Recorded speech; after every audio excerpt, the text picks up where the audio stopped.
No mis toimub? Ei no mis toimub, tulen pühapäeval siia, poiss ütles, kutsub reede sõbrad külla, teeb mingit laagrit.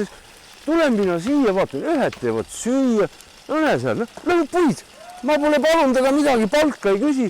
Sest poiss ütles, maksavad ka veel sellest. No ma ei saa aru, mis värk see on. Ja vaatasin jää peale, noh. Ei, ma ei oska midagi. Taarat kuskil ei ole, soti ei ole. Ja kõik on pisti ka ju. No ma ei tea.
Ja hukasused jääpäeva noorus, need purke, pudelid, midagi ei ole, keegi ei joo. No mis toimub, ma ei saa aru tõesti, noh.